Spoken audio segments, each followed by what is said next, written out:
What's up, my friends? Welcome back to the Drone Camps channel. I'm Justin Davis. Today we have a video for the beginners and the intermediate guys, or if you're an expert pilot, you would have a lot of fun with this. This is the new Firefly Baby Nano FR edition. This one is the Freestyle edition, and what's freestyle about this one in comparison to the original version? This one has larger power system on here. It has 19,000 kV motors on here, which also allows it to have a higher RPM. So we'll see how this one compares to the original Firefly Baby Nano, and we'll see if this one can power loop. I know I had some late attempt power loops with the last one, but it was really fun and stable to fly indoors and outdoors. I'm excited because I have TBS Crossfire Nano on this one. It is an X frame instead of more like the Deadcat style frame that came with the other one. You can also get a camera mount for the top of this and carry the Insta360 Go 2. It also has TPU covering over top of this dipole for the analog FPV, which is kind of cool, little shark fin there. And we'll see how the power system does, the VTX performance, and how the camera looks in the DVR on my goggles. And most importantly, how does it fly for around $100? So let's go ahead and strap up a 1S 350 milliamp battery to this little bad boy, and let's do some nano sized freestyle. Here we go, guys. Let's have some fun. Okay, my friends, let's go ahead and do a flight test together. I'm gonna ride along with you as your pro pilot in this review, and we're gonna talk about the Nano Baby FR from Flywoo. And let's start out with some indoor flying, because indoor flying is where a lot of us have been flying lately. It's raining here a lot in Oregon, and you wanna have something to fly indoors, and 1S is a really good quad to fly indoors. Now, if you're brand new and you're flying this quad for the first time, I have some great advice for you. Try to do minimal stick movements, because this quad gets going extremely fast. It is meant to be a freestyle quad, so it does have hopped up motors, higher KVs. It's gonna make this thing fly faster. And we're running tri-blade props, which is a lot of what race quads use as well. So you're gonna get an extremely fast quad out of this indoors. And for smaller houses, this would likely be uncontrollable at first for you. So dial way back on your stick movements and you'll get a much better flying experience indoors. For the full stick or half stick forward, I was almost like so fast that I was crashing into walls and things. And the next thing is that when it bumps something, tiny whoops tend to have a little bit of flight controller freak out, and that will make the quad flip to the ground. I noticed that when I bump things with this particular flight controller, it doesn't do that, so that's really good. And I'm still able to slow down enough and keep enough altitude to do some kind of low angle flying. And here I really wanted to get through there, but yeah, I bumped and crashed. And the dog is not sure what to think about this thing yet. She's about 6 months old. Our little happy dog that we rescued is running around the house here somewhere, and she's really not sure what to think about this little 1S Woo. I think she's hanging tight by her mommy over there. But I'm still having fun with this one. This battery's gonna sag out right around a little over the 2-minute mark. It's giving me a warning about 3.5 volt, which it seems to be in beta flight. It should be turned down to about 3.2. Because that's gonna just start annoying you early, and you really don't need to land at 3.5. And there I bumped something again and it didn't flip to the ground. That's great. So now I'm coming in for a landing, and Happy Dog's coming in to say hello and just kind of curious about what is that alien ship. All right, let's go outside and do some outdoor flying with it now in the backyard, and let's just rip a little freestyle, shall we? And this quad is good for mild freestyle. I'd say mild freestyle. This is not a total ripper or a rip and dip like 3-inch or a 5-inch style quad. It does still feel like a little quad. Even though I can get big boost, the recovery on the bottom end of a power loop, I needed high throttle. And I feel like it's on par with the other one. I'm not seeing a huge performance increase between 16,500 kV on the original Deadcat version and the 19,500 kV on this one.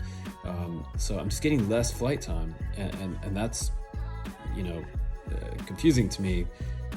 I'm expecting to see much more performance, almost like a little miniature Emax, like Baby Hawk Smart 3.5 or the Smart 3.5 that came out I was expecting kind of like some juicy performance out of this, and I didn't really see it here.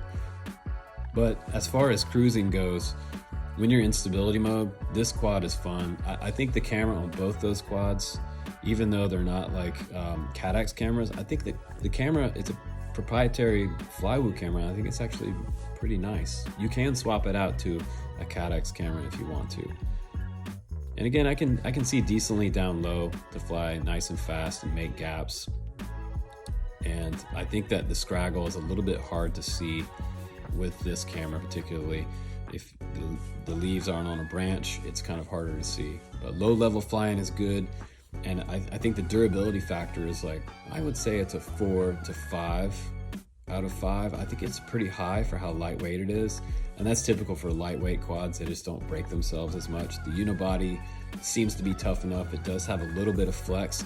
And I think since it does have a little bit of flex, maybe it's the tune or the frame, you do see a little bit of wobble when you come around from power loop with this quad. So on the tune side of things, the tune is like about 80% good. It could be a little bit better from Flywoo, but this is out of the box flying, and you don't see a lot of jello in the straight ahead flying, which is good. That's a sign of a pretty good tune. So there's a direct crash again, like right into a solid piece of furniture on the patio. So it is a durable quad and it can take a beating because it's so light. So you're not going to be disappointed with this quad by any means. I think the performance could be better for what it is.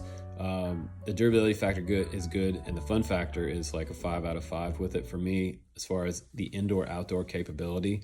But still, which one would I rather go for? We'll talk a little bit more about that right now as we go to the bench. And let's just put this one on the bench. And let me crash it one more time, and we'll talk about this guy on the bench. Here we go. All right, guys, welcome back after the flight test. And let's just go ahead and jump right into this review. And let's get honest about the FR Nano Baby on the right-hand side. And you're looking at the old school Deadcat version, which only came out about 6 months ago now, 6 to 8 months ago. This one was one of my faves as far as a tiny little 1S 450 milliamp battery capable, sort of not a whoop, but micro brushless style quad that you can fly indoors or outdoors. It will do mild freestyle, and I would also say that this one does mild freestyle. Now, what's the big difference between the Deadcat version here with this style frame, Deadcat version, and the TrueX version? Well, first and foremost is the KV. The KV on the motors, the power system on the one on the right, the freestyle version is 19,500 kV, and we have 16,500 kV on this one, 0802.4 motors, and these are Robo by Flywoo. They make great motors. They've made great motors for years. I love them. Now this one's sitting on the left. They say it's 21 grams, and this one's 22 grams. You can tell that this one's quite a bit bigger with extra TPU there across the top covering this. Maybe they figured out that this maybe is a problem sticking out, but I haven't had any problems with dipoles in the past, really. It's usually at the connection point where you have problems, but the little UFL connectors can pop off time to time. Also, if you see that you're getting horizontal lines in your video, you guys want to pop that UFL connector off of the main VTX right there and reconnect it and reroute it and get it away from the power source. If it's anywhere near this battery terminal right here, it can cause interference or any type of horizontal lines in your analog FPV feed. So that's one thing to consider. They both also have the same exact camera on there. It is the Nano camera from Flywoo. It's around 1.2 grams. It's a tiny little pinhole camera. And the camera looks decent. The VTX is running 250 milliwatt, which I also think is great. They're both running around 40 millimeter props, tri-blade props on the freestyle version because they want you to have more power and lift at the bottom of those big loops and things like that. As far as both of these are concerned, flight time wise, I think that this one gets a much better flight time. I was getting real world flight time around, say, 6 to 7. And if you really were conservative on the throttle, you could probably get 8 minutes out of a 1S 450 milliamp battery. And these are the ones I like, the All-Line or the GMBs. I'll put some links down below to my favorite battery for both of these quads. Now, what happened with the flight time for the FR Nano Baby on the right is that I got around 3 minutes to 2 minutes flight time on very good brand new batteries. And that's because of that higher end KV. At 19,500 kV, we're looking at KV on these motors that are getting close to 20,000 kV. And I've talked about this before on micro brushless, especially these smaller, lighter ones. What happens is you end up getting battery sag on old batteries, and you get much shorter flight times with that higher RPM. So if you can slow these down a little bit by putting, say, 15,000 kV on here, you're still going to get a decent performance, because I feel like both of these power loop about the same. I didn't see a huge performance increase between 16,500 and the 19,500. Why is that? I'm really not sure. The throttle value on my controller is the same for both of these quads. Now, this thing is the elephant in the room is it worth it to go for the Freestyle versus the Deadcat? Which one do I prefer? I prefer the original Deadcat version, mainly because I'm looking for a longer flight time, and eating up the battery quicker with higher KV and a tri-blade prop on here. That is not really what I'm looking for with a little backyard ripper. And you know, we coined this one the backyard ripper because it's just fun to fly. It does mild freestyle, and I still say that the freestyle version, it's not that much different, honestly, because I feel like the power to weight ratio still is good with this one, the Deadcat version. You have no props in view on this one, and yeah, that's going to be my honest truth about both of these. They can both carry an action camera on top. They can both carry the Insta360 Go on top. Why you would do that with this one, I'm not sure, because you probably end up getting about 1.5 minute flight time with the extra weight of an Insta360 Go 2 on here. And you would have to make some modifications here to put that on top. This one is ready to go. It has a mount on top that you can get, that you can put right on there. And you can be recording like little mini cinema videos with that. And you still might get 5 minutes flight time with the Insta360 Go 2 on top of the Deadcat version. So yeah, that's kind of an amazing, hopefully eye-opening review for you guys, that this one has a longer flight time and still flies around the same style freestyle as the Freestyle version with higher KV motors. And honestly, I would just stick to around 15 to 16,000 KV for these types of micro brushless quads, little backyard rippers, honestly. And if you want the best charger for your 1S batteries, I prefer this eSheen 6-in-1 charger. It has 2 different settings on here. You can turn the power charging rate up and down. You can also change it from LiPo to HV, which most of the 1S batteries that are coming out now are some HVs. So these are the ones I like, the All-Line and the GMB. I'll put some links down below to the latest batteries that are in stock, because a lot of stuff's out of stock right now. And I will put a link down there below for this one, as well as both of these, and you know, like my choice today, the original Deadcat version. That's the one I would swing for if I were a subscriber on the Drone Camps channel, because that is my best experience out of both of these.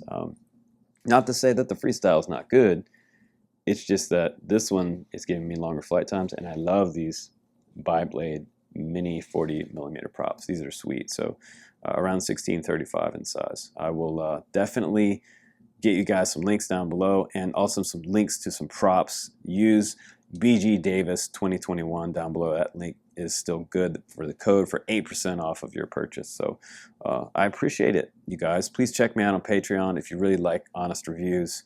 Please do that, and support the channel, guys. I appreciate it. And again, this one is my pick. Guys, take care. I will see you on the next one.